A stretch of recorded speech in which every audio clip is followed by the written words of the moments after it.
दोस्तों आपका एक बार पुनः जो है वन लाइन अप्रोच स्टडी और नो बेस्ट 91 चैनल में बहुत बहुत स्वागत है। आज हम हिंदी प्रैक्टिस सेट के अंतर्गत आपको जो है अभ्यास करवाते चलेंगे। यहाँ से आप देखेंगे टॉप 20 मोस्ट इंपॉर्टेंट क्वेश्चन, जो कि यहाँ से एग्जाम में जो है अक्सर क्वेश्चन जो है आते हैं। यहाँ से 1 या 2 नंबर का क्वेश्चन आपका आ जाएगा। तो आप जो है वीडियो को शुरू से अंत तक वॉच करिए और इसका लाभ उठाइए। तो आइए देखते हैं, जैसे कि स्क्रीन पर आ रहा है दोस्तों, पहला प्रश्न आ रहा है, कपटी मित्र के लिए मुहावरा, सही मुहावरा क्या है। तो यहाँ पर देखिए दोस्तों, कपटी मित्र के लिए सही मुहावरा क्या है। ऑप्शन में देख लेते हैं। दांत काटी रोटी है, आस्तीन का सांप है, अक्ल का धूम है, आबनूस का कुंदा है। तो यहाँ पर बताइए दोस्तों, कपटी मित्र के लिए सही मुहावरा क्या होगा। कपटी मित्र मतलब जो विश्वासघात करता हो। तो यहाँ पर ऑप्शन जो सही हो जाएगा, ऑप्शन नंबर बी सही हो जाएगा, आस्तीन का सांप। तो यहाँ पर बी ऑप्शन क्या है दोस्तों, करेक्ट है। बढ़ते हैं नेक्स्ट क्वेश्चन पर। अगला क्वेश्चन देखते हैं, इंद्रियों को जीतने वाले के लिए एक शब्द है। इंद्रियों को जीतने वाले के लिए एक शब्द क्या है दोस्तों। जैसे कि ऑप्शन में दूरदर्शी, जो दूर का सोचता हो, दत्त चित्र, जो दिया गया चित्र है, कुशाग्र बुद्धि, जो इंटेलिजेंट बुद्धि का है, जितेंद्रिय। यहाँ पर ये जितेंद्रिय जो है इंद्रियों को जीतने वाला शब्द हो जाएगा। और जितेंद्रिय में दोस्तों बताइएगा आप कौन सा समास होता है जितेंद्रियों में। जैसे कि बहुब्री समास होता है। बहुब्री समास में क्या होता है दोस्तों, बहुब्री समास में क्या होता है, कोई भी पद प्रधान नहीं होता है। तो जितेंद्रिय में बहुब्री समास है और इंद्रियों को जीतने वाले शब्द को कहते हैं जितेंद्रिय।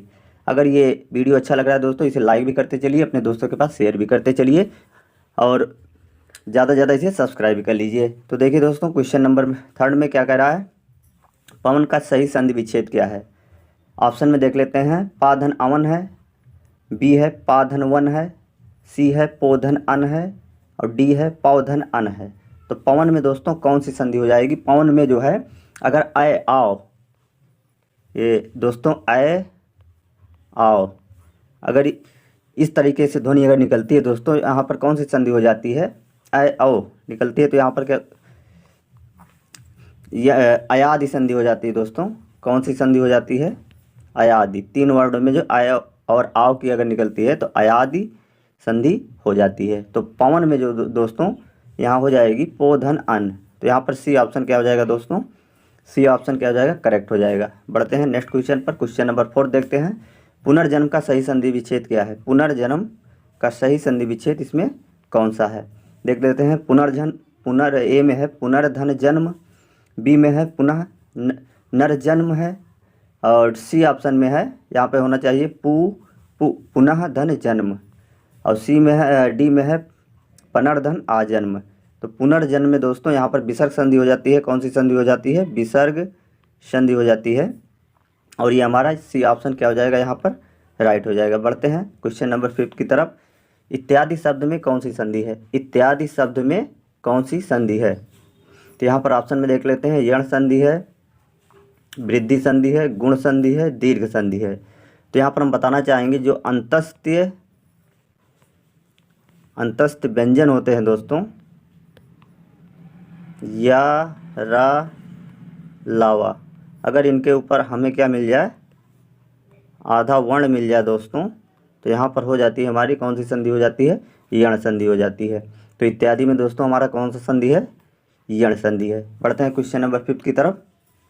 नाक रगड़ने का अर्थ क्या है। यहाँ पर बताना है दोस्तों, नाक रगड़ने का सही अर्थ क्या है। नाक में चोट लगना है, इज्जत देना है, दीनतापूर्वक प्रार्थना करना है, चापलूसी करना है। तो नाक रगड़ने का सही अर्थ दोस्तों यहाँ पर हो जाता है दीनतापूर्वक प्रार्थना करना। तो सी ऑप्शन इसमें क्या हो जाएगा दोस्तों, करेक्ट हो जाएगा। बढ़ते हैं क्वेश्चन नंबर 6 की तरफ। उन्मूलन का विलोम क्या है। उन्मूलन का विलोम क्या है, इसमें बताना है आपको। उत्थान होता है, उत्कर्ष होता है, रोपण होता है, अवनति होता है। तो उन्मूलन मीन्स होता है खत्म करना। उन्मूलन मीन्स क्या होता है दोस्तों, खत्म करना। क्या होता है दोस्तों, खत्म करना। तो रोपण मीन्स क्या होता है, रोपण मीन्स होता है उसे लगाना होता है। तो उन्मूलन का विलोम हो जाएगा दोस्तों, रोपण हो जाएगा। क्वेश्चन नंबर 7 देखते हैं। महावीर प्रसाद ने आदिकाल को क्या नाम की संज्ञा दी है। यहाँ पर आपको बताना है महावीर प्रसाद जी ने जो है आदिकाल को किस नाम से जाना है। तो यहाँ पर हम बताना चाहेंगे, ऑप्शन में देख लेते हैं। चारण काल है, आदिकाल है, वीर काल है, बीजोपन काल है। तो महावीर प्रसाद द्विवेदी जी ने जो है आदिकाल को जो है यहाँ पर बीजोपन काल कहा है, बीजोपन काल कहा है। और चारण काल जो है जो दोस्तों ग्रिएशन जी ने कहा है, ग्रिएशन जी ने कहा है। और आदिकाल दोस्तों यहाँ पर हजारी प्रसाद द्विवेदी जी ने कहा है, हजारी प्रसाद द्विवेदी जी ने कहा है। और वीर काल दोस्तों रामचंद्र शुक्ल जी ने कहा है। तो ये हमेशा दोस्तों याद रखिएगा। बीजोपन काल जो है महावीर प्रसाद जी ने कहा है, आदिकाल को हजारी प्रसाद द्विवेदी ने कहा है, वीर काल को रामचंद्र शुक्ल जी ने कहा, और चारण काल जो है जॉर्ज ग्रियर्सन जी ने कहा है। बढ़ते हैं क्वेश्चन नंबर 8 की तरफ। आधुनिक हिंदी साहित्य की पहली आत्मकथा के लेखक कौन माने जाते हैं? यहाँ पर देखो मॉडर्न हिंदी के बारे में बात कर रहा है। मॉडर्न हिंदी साहित्य की पहली आत्मकथा के लेखक कौन माने जाते हैं? तो यहाँ पर है बाबू श्याम सुंदर दास हैं, देवेंद्र सत्यार्थी है, हरिवंश राय बच्चन है, जयशंकर प्रसाद हैं। तो सबसे ज़्यादा आत्मकथा लिखने वाले हिंदी साहित्य में कौन माने जाते हैं? हरिवंश राय बच्चन माने जाते हैं। इनकी 4 या 5 आत्मकथाएं हैं। तो यहाँ पर आधुनिक हिंदी साहित्य की पहली आत्मकथा के लेखक भी हरिवंश राय बच्चन है। तो यहाँ सी ऑप्शन क्या हो जाएगा दोस्तों? करेक्ट हो जाएगा। बढ़ते हैं क्वेश्चन नंबर 9 की तरफ। कार्य आरंभ में ही बाधा पड़ना जो है किस मुहावरे का अर्थ है? जैसे कार्य शुरू हुआ है, इसमें कोई बाधा पड़ जाए तो कौन सा मुहावरा यहाँ पर सटीक होगा? ऑप्शन नंबर ए में देखते हैं। सिर मारना होता है, सिर पर सेहरा बंधा होना है, सिर मुड़ाते ही ओले पड़ना है, सिर पर शैतान सवार होना है। तो यहाँ पर देखिए दोस्तों, कार्य आरंभ में बाधा पड़ने का मतलब है सिर मुड़ाते ही ओले पड़ना। तो यहाँ पर हमारा जो ऑप्शन है सी क्या हो जाएगा? ये राइट हो जाएगा। बढ़ते हैं क्वेश्चन नंबर नेक्स्ट की तरफ। यहाँ पर आपको बताना है दोस्तों, किस कवि को कवियों का कवि कहा जाता है? किस कवि को जो है कवियों का कवि कहा जाता है? मोस्ट इंपॉर्टेंट है, ये क्वेश्चन एग्जाम में प्रबल आने की संभावना है। जैसे कि आप देख रहे हैं ऑप्शन में धर्मवीर भारती है, शमशेर बहादुर सिंह है, रघुवीर सहाय है, सर्वेश्वर दयाल सक्सेना है। तो किस कवि को कवियों का कवि कहा जाता है? तो यहाँ पर शमशेर बहादुर सिंह जी को जो है कवियों का कवि कहा जाता है। तो बी ऑप्शन इसमें करेक्ट है दोस्तों। बढ़ते हैं क्वेश्चन नंबर 11 की तरफ। हिंदी का पहला पत्र है, यहाँ पर आपको बताना है दोस्तों हिंदी का पहला पत्र कौन सा है? उदंत मार्तंड है, इतिहास तिमिर नाशक है, बनारस अखबार है, हरिश्चंद्र मैगजीन है। तो यहाँ से आपको बताना है दोस्तों कौन सा इसमें करेक्ट है दोस्तों। तो दोस्तों हिंदी का पहला पत्र जो होता है उदंत मार्तंड होता है। ये दोस्तों 1826 ईस्वी में जो है पंडित जुगल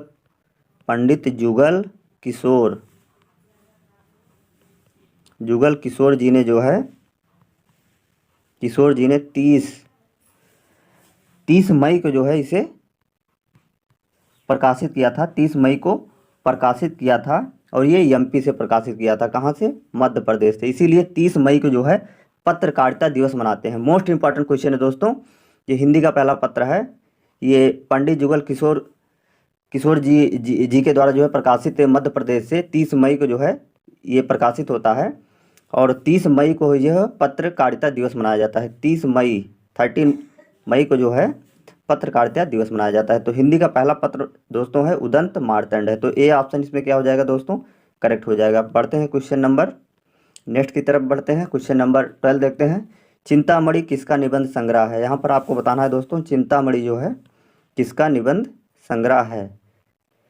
जैसे है बाल मुकुंद गुप्त हैं, हजारी प्रसाद द्विवेदी हैं, श्याम सुंदर दास हैं, रामचंद्र शुक्ल हैं। तो चिंतामणि के लेखक जैसे जानते हैं दोस्तों, चिंतामणि से क्वेश्चन भी बनता है। चिंतामणि क्या है? चिंतामणि निबंध है, कहानी है, नाटक है, तो उपन्यास है। तो यहाँ पर आप याद रखिएगा चिंतामणि जो है हमारा क्या है? एक निबंध है और इसके लेखक हैं रामचंद्र शुक्ल जी हैं। तो यहाँ पर हमारा डी ऑप्शन क्या हो जाएगा दोस्तों?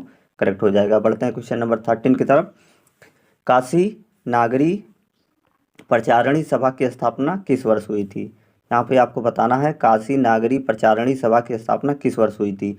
जैसे ऑप्शन में है 1893, 1900, 1903 है, 1905 है। तो यहाँ पर आपको बताना है कौन सा ऑप्शन करेक्ट है दोस्तों।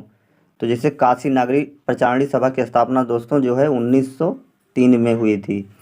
कितने में हुई थी दोस्तों? 1903 में हुई थी। तो यहाँ पर हमारा सी ऑप्शन क्या हो जाएगा दोस्तों? करेक्ट हो जाएगा। बढ़ते हैं क्वेश्चन नंबर 14 की तरफ। प्रेम सागर किसकी रचना है? यहाँ पर आपको बताना है प्रेम सागर के लेखक कौन है? प्रेम सागर किसने लिखा है? मुंशी सदा सुखलाल हैं, सदल मिश्र हैं, लल्लू लाल जी हैं, राम प्रसाद निरंजनी है। तो यहाँ पर आपको बताना है प्रेम सागर के लेखक कौन है? प्रेम सागर के लेखक दोस्तों हैं लल्लू लाल जी हैं। मोस्ट इंपॉर्टेंट क्वेश्चन है, कई बार ये एग्जाम में आया हुआ है। तो सी ऑप्शन ये यहाँ पर करेक्ट हो जाएगा। बढ़ते हैं क्वेश्चन नंबर नेक्स्ट की तरफ। यहाँ पर भी यही आ गया, प्रेम सागर किसने रचना है, रिपीट हो गया दोस्तों, सॉरी। यहाँ पर लल्लू लाल जी रहेगा। क्वेश्चन नंबर देखते हैं 15 देखते हैं।